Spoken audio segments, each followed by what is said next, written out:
ನಮಸ್ಕಾರ ಸ್ನೇಹಿತರೆ, ನನ್ನ ಹೆಸರು ಸೌಜನ್ಯ. ನಾವು ಪ್ರತಿದಿನ ಒಂದು ಹೊಸ ವರ್ಬನ್ನು ಕಲಿತಾ ಹೋಗೋಣ ಮತ್ತು ಆ ವರ್ಬ್ನ V1, V2, V3 ಆಲ್ 3 ಫಾರ್ಮ್ಸನ್ನು ಕಲಿಯೋಣ.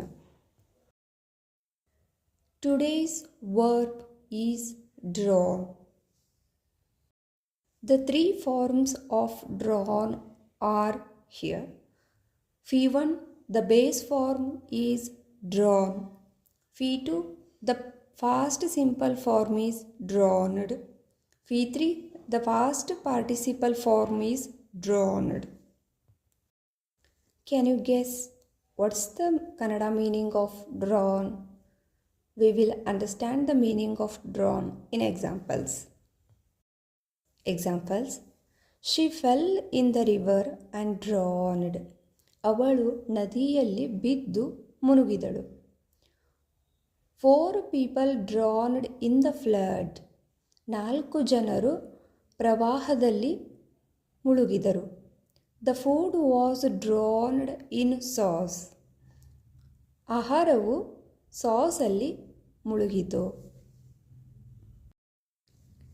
Make sure there is a hole in the bottom of your pot so plants don't drown. ನೋಡಿ, ಶೋರ್ ಮಾಡ್ಕೊಳ್ಳಿ, ಆ ಪಾಟದ ಕೆಳಗಡೆ ಹೋಲ್ ಇರ್ಬೋದು, ಗಿಡ ಮುಳುಗಬಾರ್ದು. The loud music drowned the sound of their conversation. ಜೋರಾದ ಶಬ್ದದಿಂದಾಗಿ ಅವರ ಸಂಭಾಷಣೆಯನ್ನು ಮ್ಯೂಸಿಕ್ ಮುಚ್ಚಿ ಹಾಕಿದೆ. The river overflowed, drowning whole village.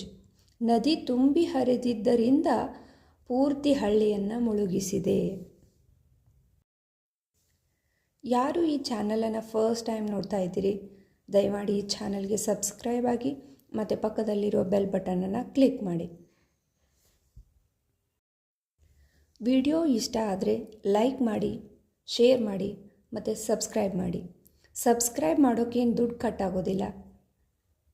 Subscribe ಮಾಡಿ, ವಿಡಿಯೋ ಇಷ್ಟ ಆದರೆ ಲೈಕ್ ಮಾಡಿ.